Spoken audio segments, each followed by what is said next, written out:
மக்களுக்கான நீதி கிடைக்க வேண்டும் என்று கூறுகின்றேன். இம்முறை முள்ளிவாய்க்கால் மே 18 பல ஆயிரக்கணக்கான மக்கள் தங்கள் உறவுகளை நினைவு கூர்ந்தார்கள். முள்ளிவாய்க்கால் தமிழ் இன படுகொலை இடம்பெற்று 1.5 தசாப்த காலம் கடந்து இருக்கின்றது. 16 வருடங்கள் பூர்த்தியாகிவிட்டது.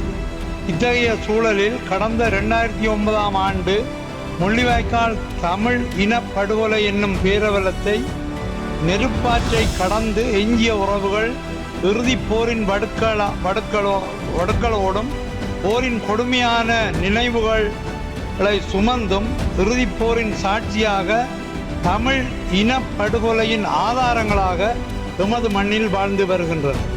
தமக்கு மேற்கொள்ளப்பட்ட அநீதிக்கு நீதி கிடைக்க வேண்டும் என்று தமிழின படுகொலையை மேற்கொண்டவர்களுக்கும் துணை நின்றவர்களுக்கும் உரிய தண்டனைகள் வழங்கப்பட வேண்டும் என்பதே எமது உறவுகளின் எதிர்பார்ப்பாக உள்ளது. இருப்பினும் தமிழின படுகொலை இடம்பெற்று 1.5 தசாப்த காலங்கள் கடந்துவிட்ட போதிலும் எமது மக்களுக்கு நீதி கிடைக்கவில்லை. எமது மக்களுக்கு அநீதி இழைத்தவர்கள் மற்றும் அநீதி இழைப்பதற்கு துணை நின்றவர்களுக்கு தண்டனைகள் வழங்கப்படவில்லை.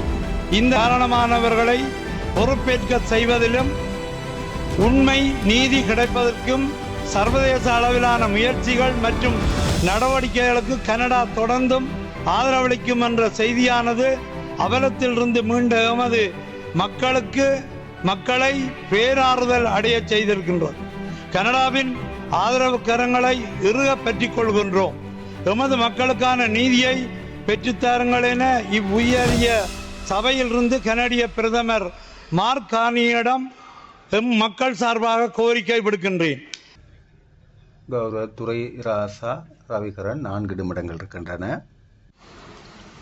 தலைமை தாங்கும் உறுப்பினர் அவர்களே, நீதி அமைச்சினுடைய விவாதம் தமிழ் மக்களுக்கான நீதி கிடைக்க வேண்டும் என்று கூறுகின்றேன்.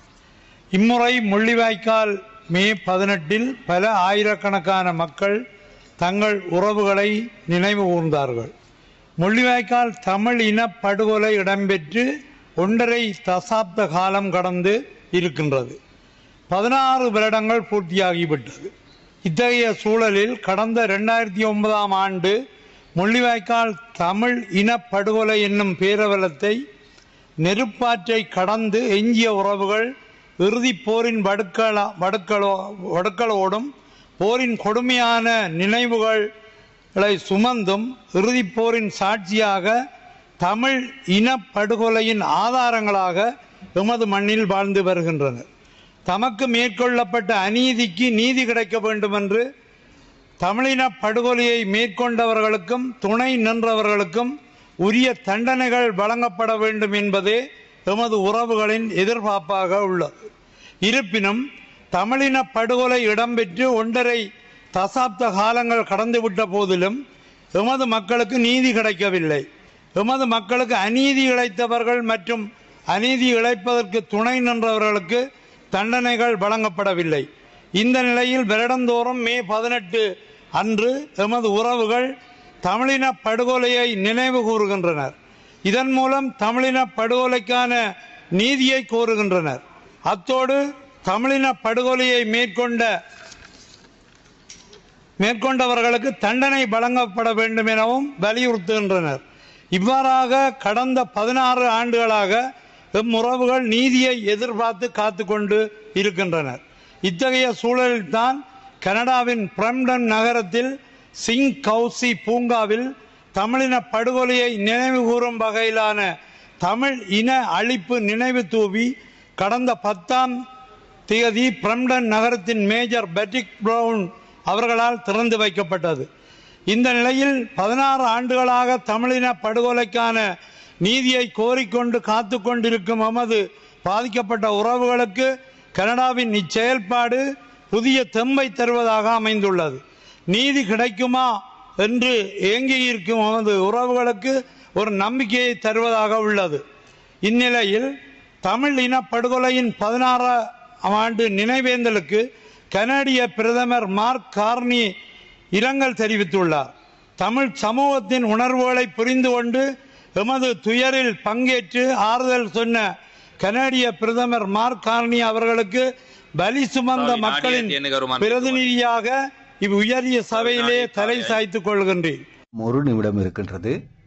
காரணமானவர்களை பொறுப்பேற்க செய்வதிலும் உண்மை நீதி கிடைப்பதற்கும் சர்வதேச அளவிலான முயற்சிகள் மற்றும் நடவடிக்கைகளுக்கு கனடா தொடர்ந்தும் ஆதரவளிக்கும் என்ற செய்தியானது அவலத்திலிருந்து மீண்ட எமது மக்களை பேராறுதல் அடைய செய்திருக்கின்றது.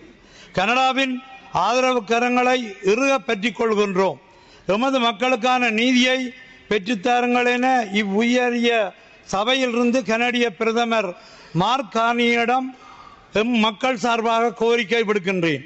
அந்த வகையில் பேரவலத்தில் இருந்து மீண்டு தமிழின அழிப்பின் சாட்சியமாக ஆதாரமாக பலி சுமந்த மண்ணில் இருந்து கொண்டு தமிழின அழிப்புக்கு நீதியை எதிர்பார்த்து கொண்டிருக்கும் மக்களின் பிரதிநிதியாக கனடாவின் இச்செயல்பாட்டை வரவேற்கின்றேன். கனடாவுக்கும் பிரம்டன் நகர மேயர் பேட்ரிக் பிரவுன் அவர்களுக்கும் எமது உறவுகளின் சார்பில் இதயபூர்வமான நன்றிகளை தெரிவித்துக் கொள்கின்றேன். நன்றி. நன்றி. அடுத்ததாக சுனில் ராஜபக்ச அவர்கள் 11 நிமிடங்கள் இருக்கின்றன. கௌரவ தவிசாளர் அவர்களே,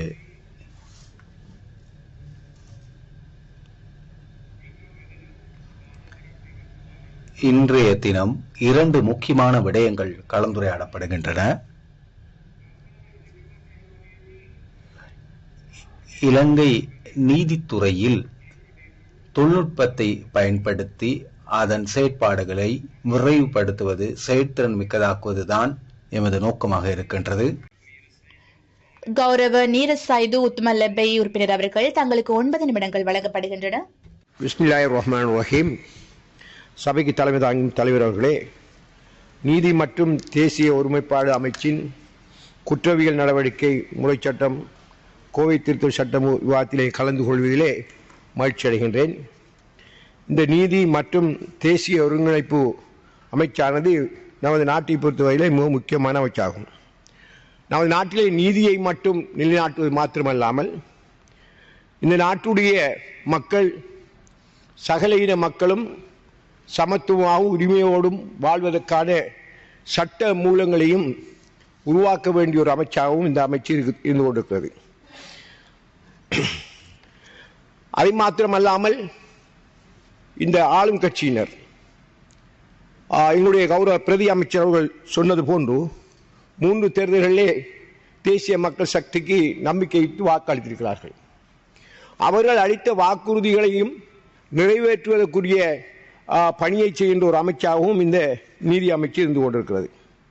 முதலாவது, நமது மக்களுக்கு நீங்கள் வழங்கிய முதலாவது ஒரு வாக்குறுதி, இந்த நாட்டிலே பயங்கரவாத சட்டத்தை இல்லாமல் செய்வோம் என்று பகிரங்கமாக நீங்கள் வாக்குறுதி அளித்தீர்கள்.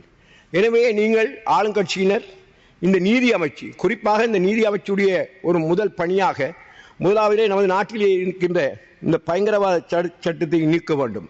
ஏனென்றால் பயங்கரவாத சட்டத்தை நீக்குவோம், எல்லா மக்களுடைய உரிமைகளையும் வழங்குவோம் என்று நாங்கள் ஆட்சிக்கு வந்த நமது ஆளுங்கட்சியினர் எங்களுடைய சில நேரம் அப்பாவி மக்களை கூட பயங்கரவாத சட்டத்தின் கீழ் கைது செய்கின்ற நிகழ்வுகள் கடந்த காலங்களில் நடைபெற்றது. எனவே எதிர்காலத்தில் அவ்வாறு இல்லாமல் இந்த நாட்டுடைய ஒற்றுமைக்காகவும் சகல மக்களும் சமாதானமாக வாழக்கூடிய வகையிலே இந்த பயங்கரவாத தடை சட்டத்தை நீக்க வேண்டும் என்று நான் கேட்டுக்கொள்கின்றேன். அடுத்ததாக இன்னும் ஒரு வாக்குறுதியை நீங்கள் அளித்தீர்கள். நாங்கள் ஆட்சிக்கு வந்தால் புதிய அரசியல் அமைப்பை ஒன்றை ஏற்படுத்துவோம் என்று சொன்னீர்கள். அது சம்பந்தமாக எந்த விதமான நடவடிக்கைகளும் இதுவரையும் எடுக்காமல் இருக்கிறீர்கள். எனவே கௌரவ நீதி அமைச்சர், பிரதி அமைச்சர்கள் எல்லோரும் சேர்ந்து இந்த நாட்டுடைய புதிய அரசு அமைப்பை உருவாக்குகின்ற செயற்பாடுகளிலே நீங்கள் ஈடுபட வேண்டும் என்று நான் கேட்டுக்கொள்கின்றேன். இன்னும் ஒரு அமைச்சு, இந்த அமைச்சில் இருக்கின்ற மிக முக்கியமான ஒரு அமைச்சு தான் ஒரு இன ஒற்றுமையை ஏற்படுத்துகின்ற அமைச்சு, தேசிய ஒருமைப்பாட்டு அமைச்சு. இந்த நீதி அமைச்சிலே நடைபெற்ற அமைச்சுடைய ஆலோசனை கூட்டத்திலே நான் ஒரு முன்மொழிவை வைத்தேன். அது பாராளுமன்றத்தில் நான் கௌரவ சபைக்கு தலைமை தாங்கும் தலைவர் அவர்கள் சொல்ல வேண்டும். இந்த கிளியர் ஸ்ரீலங்கா திட்டத்திலே ஒரு சமத்துவம் இருக்க வேண்டும், ஒரு தேசிய ஒருமைப்பாடு இருக்க வேண்டும் என்பதற்காக எல்லா இன மக்களையும் சமப்படுத்துகின்ற வகையிலே அதனுடைய அங்கத்தவர் இருக்க வேண்டும் சொன்னேன். ஒரே இனத்தைச் சேர்ந்த 18 பேர் இருக்கின்ற போது நாங்கள் அதை ஸ்ரீலங்கா என்று சொல்ல முடியாத அளவுக்கு மனம் வருத்தப்படுகின்ற நிலைமை ஏற்படுகின்றது. எனவேதான் இந்த நாட்டிலே வாழுகின்ற தேசிய இனங்களான எங்களுடைய சிங்கள மக்கள், தமிழ் மக்கள், முஸ்லிம் மக்களும் அங்கம் பெறக்கூடிய ஒரு உறுப்பினர்களை சேருங்கள் என்று கௌரவ பிரதி அமைச்சரிடம் நான் கேட்டுக்கொள்கிறேன். எங்களுடைய நீதி அமைச்சர் அவர்கள் சொன்னார்கள், இது சம்பந்தமான பதிலை கௌரவ பிரதி அமைச்சர் அவர்கள் சொல்லுவார்கள் என்று சொன்னார்கள். கௌரவ பிரதி அமைச்சர் அவர்கள் அந்த ஆலோசனை கூட்டத்திலே நான் இந்த அமைச்சுக்குரிய கிளீன் ஸ்ரீலங்கா திட்டம் இந்த அமைச்சுக்குரிய நீதி அமைச்சுக்குரிய திட்டம் இல்லை என்றும் அதை ஜனாதிபதி அவர்களும் ஜனாதிபதி செயலகமும் அதை பார்த்துக் கொள்கிறார்கள் என்று சொன்னார்கள்.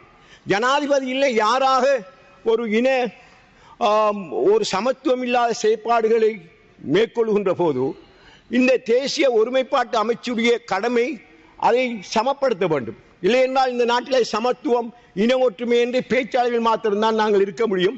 செயற்பாட்டிலே நாங்கள் இன்னும் அதனை செய்யாமல் இருக்கின்றோம். எனவே இந்த அமைச்சரும் இந்த அமைச்சும் உடனடியாக அந்த ஸ்ரீலங்கா திட்டத்திலே கிளீன் ஸ்ரீலங்கா திட்டத்திலே எங்களுடைய தமிழ் முஸ்லிம் யாரையாவது நீங்கள் உங்களுக்கு ஆதரவானவர்களால் நியமிக்க வேண்டும் என்று நான் கேட்டுக்கொள்கின்றேன். அடுத்ததாக இந்த அமைச்சுடைய செயற்பாடுகளை நீங்கள் சிறந்த முறையில் செய்ய வேண்டும் என்று நான் எதிர்பார்க்கிறேன். உண்மையிலே கௌரவ பிரதி அமைச்சர் சம்பந்தமாக இனவாதிகள் இந்த நாட்டிலே பேசுகின்ற விடயம் எங்களுக்கு கவலையை தருகிறது. ஒரு மார்க்க தலைவர்கள், ஒரு மத தலைவர்கள் ஒரு நாளும் இனவாதம் பேசக்கூடாது. இனவாதம் பேசுபவர்களை இந்த நீதி அமைச்சு உடனடியாக கைது செய்ய வேண்டும். கைது செய்து சட்டத்துக்கு முன்னிறுத்த வேண்டும். அது யாராக இருந்தாலும் ஒன்றில்லை, நாங்கள் என்றாலும் ஒன்றில்லை. இனவாதத்தை இல்லாமல் இந்த நாட்டிலே நீங்கள் இந்த அரசு வந்து இனவாதத்தை இல்லாமல் செய்ய வேண்டும் என்று வந்து நல்ல ஒரு நிலைமையை ஏற்படுத்தியிருக்கிறீர்கள். அதை நாங்கள் ஏற்றுக்கொள்கிறோம். ஆனால் அதை முற்றாக அமுல்படுத்த வேண்டும் என்று நான் கேட்டுக்கொள்கின்றேன்.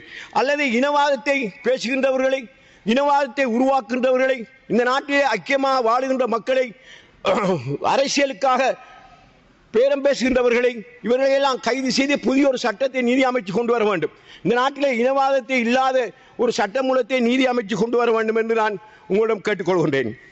உள்ளூராட்சி சபை தேர்தல் சம்பந்தமாக நான் இந்த சபையிலே பேச வேண்டும். இந்த உள்ளூராட்சி சபை தேர்தல் சம்பந்தமாக இந்த சபைக்கிலே ஆளுங்கட்சியினர் இந்த சட்டமூலத்தை கொண்டு வந்த போது எங்களுடைய ஸ்ரீலங்கா முஸ்லிம் காங்கிரஸ் தலைவர் கௌரவ் ரவுஃப் ஹக்கீம் அவர்களும் செயலாளர் நிஷாங்காரியப்பர் அவர்களும் சொன்னார்கள், இந்த உள்ளூராட்சி சபை தேர்தலிலே தேர்தல் முறையிலே பல பலவீனங்கள் இருக்கிறது.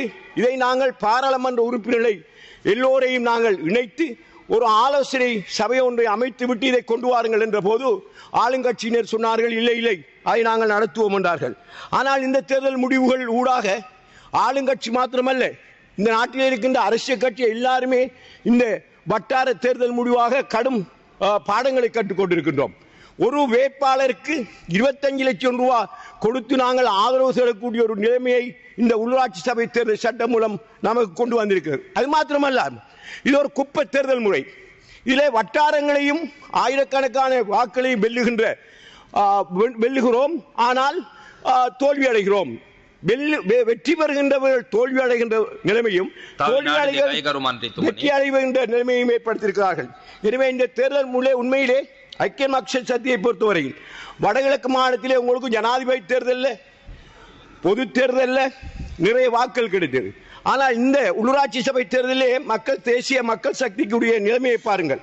ஜப்னாவிலே உங்களுக்கு 20 வீதம் கிடைத்திருக்கிறது, எங்களுடைய மன்னாரிலே 21 வீதம் கிடைத்திருக்கிறது, பெட்டிக்காலவிலே 17 வீதம் கிடைத்திருக்கிறது, அம்பாரிலே 32 வீதம் கிடைத்திருக்கிறது, திரிங்கோமலையிலே 31 வீதம். மிக குறைவான வாக்கு வித்தியாசத்திலே இந்த தேர்தலுடைய முடிவுகள் உங்களுக்கு காட்டியிருக்கிறது இந்த உள்ளூராட்சி தேர்தலில். எனவே இந்த உள்ளூராட்சி தேர்தல் சம்பந்தமான வேறு ஒரு முறையை கையாளுவதற்குரிய ஏற்பாட்டை நீங்கள் செய்ய வேண்டும் என்று நான் கேட்டுக்கொள்கின்றேன். அடுத்ததாக நீதி அமைச்சரை பொறுத்தவரையிலே ஒரே ஒரு விஷயம், என்னுடைய இறக்காமம் அம்பாறை மாவட்டத்திலே இருக்கின்ற இறக்காம பிரதேச மக்களுக்கான தனியான நீதிமன்றத்தை அமைக்க நடவடிக்கை எடுத்தல் அல்லது அக்கரைப்பட்டி நீதி நிர்வாக வலயத்தின் கீழ் இறக்காம பிரதேசத்தை இணைக்குமாறு கோருகின்றேன். அம்பாறை மாவட்டத்தில் அமைந்துள்ள இறக்காம பிரதேசத்தில் சுமார் 18,000 மக்கள் வாழ்கின்றனர். இதில் 94 வீதமான சுமார் 17,000க்கும் மேற்பட்ட மக்கள் தமிழை தாய்மொழியாக கொண்டுள்ளனர்.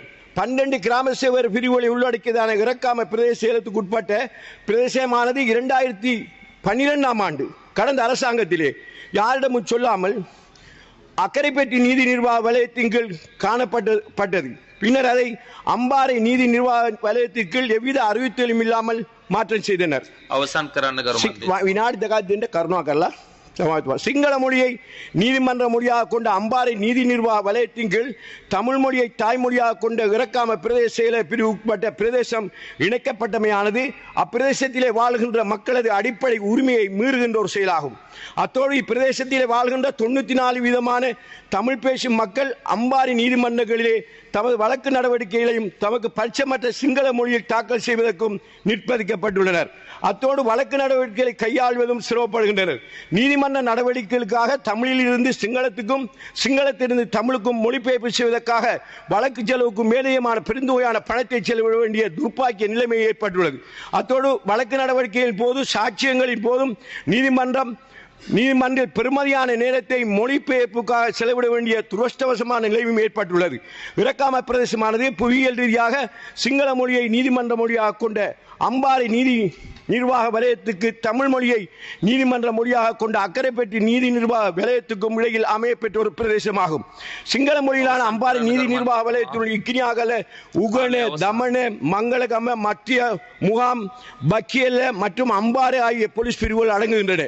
இதில் ஒரே ஒரு தமிழ் பேசுகின்ற மக்களை கொண்டு இறக்காம பிரதேசமானது பொருத்தமற்ற வகையில் இணைக்கப்பட்டுள்ளது. தமிழ் மொழியிலான அக்கரைப்பட்டி நீதி நிர்வாக வலயத்தினுள் அக்கரைப்பட்டு மற்றும் திருக்கோயில் ஆகிய போலீஸ் பிரிவுகள் மாத்திரமே உள்ளடங்குகின்றன.